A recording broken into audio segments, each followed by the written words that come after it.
राज और शीतल दोनों 10वीं क्लास के छात्र थे। दोनों एक दूसरे को बहुत पसंद करते थे, साथ में ही स्कूल जाते और साथ में ही घूमना फिरना करते थे।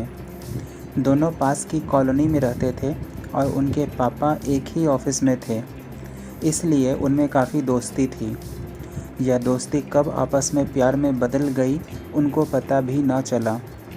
राज नेचर से उतना अच्छा नहीं था। वह हमेशा शीतल की दोस्तों के साथ भी फ्लर्ट किया करता था, लेकिन शीतल को पूरा यकीन था कि राज उससे बहुत प्यार करता है। धीरे धीरे उनकी दोस्ती जिस्मानी रिश्ते में बदलने तक पहुंच गई। राज शीतल को हमेशा गंदी गंदी मैसेज और वीडियो भेजा करता था। शीतल को पहले यह पसंद नहीं था, पर बाद में उसे भी यह सब अच्छा लगने लगा। एक समय आया जब उन दोनों ने आपस में एक होने का निश्चय कर लिया। राज के घर पर कोई नहीं था। उसने शीतल को बुलाया। भरी दोपहर में शीतल लाल टॉप और ब्लैक जींस में राज के घर आई। वह देखने में किसी अप्सरा से कम नहीं लग रही थी। राज और शीतल दोनों बैठकर बात करने लगे और बात करते करते न जाने कब वह बेडरूम में चले गए और दोनों के कपड़े उनके शरीर से हट गए। फिर वे पति पत्नी की तरह एक दूसरे में खो गए।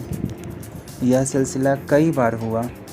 राज अब शीतल से बोर हो चुका था, पर शीतल उससे शादी करना चाहती थी। राज ने शीतल से वादा किया कि वह उससे शादी करेगा नौकरी लगने के बाद, लेकिन उसमें अभी बहुत समय था। तब तक राज ने शीतल की कई दोस्तों के साथ संबंध बनाए। शीतल को इस बात का पता भी नहीं था, लेकिन एक दिन शीतल की सहेली सुधा किसी काम के सिलसिले में शीतल के घर आई और रात में उसके यहाँ ही रुक गई। वह रात को अपने फ़ोन से राज से हंस कर बात कर रही थी। तो शीतल ने पूछा, तुम किससे बात कर रही हो? इस पर सुधा उसे झूठ बोलने लगी कि वह अपने किसी भाई से बात कर रही है। सुधा के बाथरूम जाते ही शीतल ने उसका फ़ोन चेक किया और उससे सारी हकीकत समझ आ गई। उसने राज से जाकर पूछा, तुम सुधा के साथ यह सब कैसे कर सकते हो? तो राज ने कहा, उसके साथ बस मजाक कर रहा था, प्यार मैं तुमसे करता हूँ। पर शीतल को राज पर भरोसा नहीं था। वह उसे बोलने लगी, तुम अब किसी से बात नहीं करोगे। धीरे धीरे उनमें टकरार होने लगी। राज और शीतल एक दूसरे से दूर दूर रहने लगे।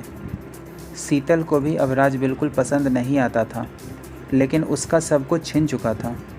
कुछ सालों के बाद राज एक कंपनी में नौकरी करने लगा, लेकिन शीतल उससे अच्छी कंपनी में अच्छी पढ़ाई के कारण जॉब कर रही थी। उसे समझ आ गया था कि राज एक घटिया लड़का है और वह उसके लायक नहीं है। उसने राज का साथ छोड़ दिया और इसी प्रकार राज लड़कियों के चक्कर में पड़ के अपने जीवन को बर्बाद कर चुका था। उसकी नौकरी भी छूट गई और अब वह एक बेरोजगार युवक था जो सबके ताने सुनता था। वहीं शीतल कामयाबी की बुलंदियों को छूकर अपनी कंपनी के सीईओ के पोस्ट पर पहुंच गई थी। उसके जीवन में अब सिर्फ पढ़ाई और नमस्कार उसका दोस्तों, करियर था। कैसे हो